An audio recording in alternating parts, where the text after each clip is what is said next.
Messi hits one! Oh, what a goal! That is sensational!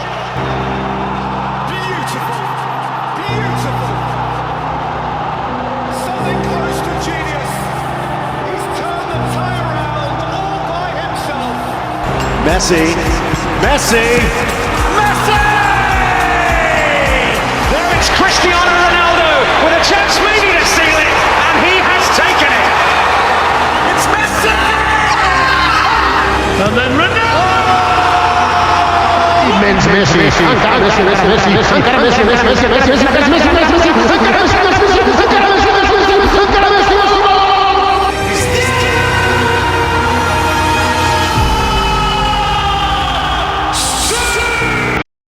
Lionel Messi and Cristiano Ronaldo, two names that will forever echo through the halls of football history.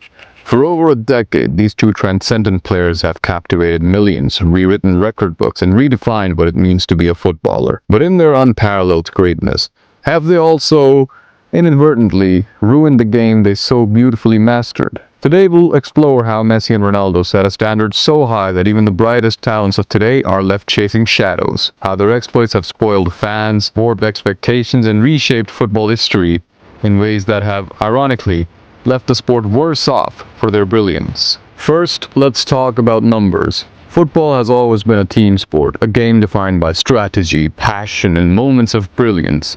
But in the Messi-Ronaldo era, something shifted. It became all about the numbers. From 2008 to 2020, these two delivered numbers that felt almost mythical.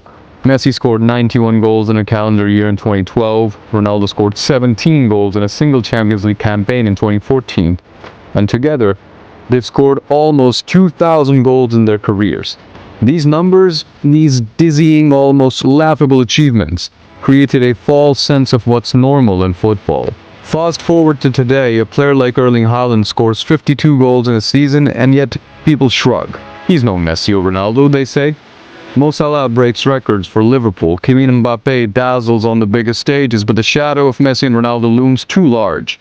These players are incredible, historically good, but because of Messi and Ronaldo, their achievements are dismissed as merely decent.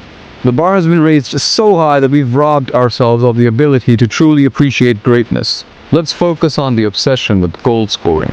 Before Messi and Ronaldo, football legends were not defined by their goal tally alone.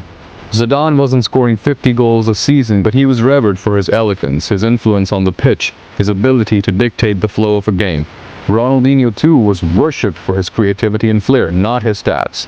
Even strikers like Thierry Henry and Ronaldo Nazario were celebrated for more than just goals. But Messi and Ronaldo changed that. Year after year, they put up video game numbers. Scoring 40 goals in a season wasn't enough anymore. It had to be 50, 60, 70. And now anything less feels like underwhelming. Robert Lewandowski, for example, scored 41 goals in a single Bundesliga season, a record. Yet, fans debate whether he truly belonged in the same conversation as Messi and Ronaldo. Why? Because they've conditioned us to believe that only the impossible is good enough. This obsession has spoiled fans. We expect a new GOAT every season, but the truth is, Messi and Ronaldo weren't just great. They were generational anomalies. Their numbers weren't normal then, and they certainly aren't normal now. It's not just about numbers, it's about recognition. Messi and Ronaldo didn't just dominate the pitch, they dominated the Ballon d'Or conversation. Year after year, from 2008 to 2017, they won the award 10 times in a row, sharing it like a duopoly. And while their dominance was deserved, it came at a cost. Players like Andres Iniesta, Xavi, and Frank Ribery were criminally overlooked. Iniesta orchestrated Spain's World Cup and European Championship triumphs and delivered masterclasses for Barcelona, yet he never won the Ballon d'Or. Ribery was the heartbeat of Bayern Munich's treble-winning side in 2013, but he too was ignored. Why? Because Messi and Ronaldo existed. Even today, players like Kevin De Bruyne, Luka Modric, and Virgil van Dijk, who had remarkable seasons, are seen as good, but not great. They don't measure up to the Messi-Ronaldo metric, and that's unfair. Football isn't and never was meant to be a one-size-fits-all sport.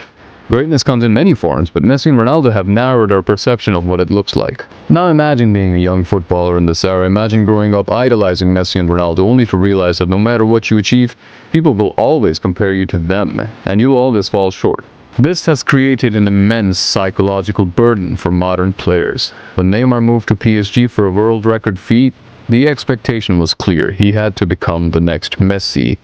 He had to deliver 50-plus goals a season, dominate the Champions League, and win the Ballon d'Or. But Neymar's brilliance, his creativity, his flair, his ability to entertain, was overshadowed by comparisons. And when he didn't replicate Messi's numbers, the narrative shifted. He was labeled a disappointment. This isn't just about Neymar, it's about Haaland, Mbappe, Vinicius Jr., and every young talent who steps onto the pitch knowing that greatness is no longer enough. They have to be Messi and Ronaldo great, and that's a level very few, if any, will ever reach. Perhaps the most damaging legacy of Messi and Ronaldo is how they've spoiled us, the fans. We've become entitled. We expect greatness every weekend. We expect every free kick to hit the top corner, every big match to end with a hat-trick, every Champions League final to be a spectacle. And when it's not, we complain. This entitlement has robbed football of its romance. We no longer appreciate the subtleties of the game, the tactical battles, the defensive masterclasses, the moments of teamwork that define a season. We've become obsessed with individual brilliance, and in doing so, we've lost sight of what makes football beautiful. Think about the era before Messi and Ronaldo. We celebrated players for their unique contributions. A Paolo Maldini tackle was as iconic as a Maradona goal. A Pirlo pass was as celebrated as a Shearer strike. But now, if it's not a hat-trick or a record-breaking performance, it's not good enough. And that's tragic. Finally, let's address the elephant in the room. Messi and Ronaldo are nearing the end of their careers. As they fade from the spotlight, football faces an identity crisis. For over 15 years, these two have been the main characters in the sport's greatest drama. Their rivalry transcended football, becoming a global phenomenon. But what happens now? Who takes their place? The truth is, no one can, and that's okay. Messi and Ronaldo were one-of-a-kind talents, and the next era of football will look different. But as fans, we need to adjust our expectations. We need to appreciate the brilliance of players like Haaland, Mbappe, and others for who they are, not who they are not. We need to fall back in love with the sport itself, not just the superhuman feats of two players. In the end, maybe Messi and Ronaldo didn't ruin football. We did, by failing to recognize that their greatness was never the standard. It was the exception. Lionel Messi and Cristiano Ronaldo gave us a gift. They redefined what's possible in football and left us with memories that will last a lifetime. But in celebrating their greatness, we've done a disservice to the sport. It's time to reset our expectations. It's time to appreciate the new generation of players for their unique talents, and it's time to remember that football is and always will be about more than just numbers. Perhaps Messi and Ronaldo didn't ruin football. They just made it harder for us to love it the way we used to. The question is, can we learn to love it again?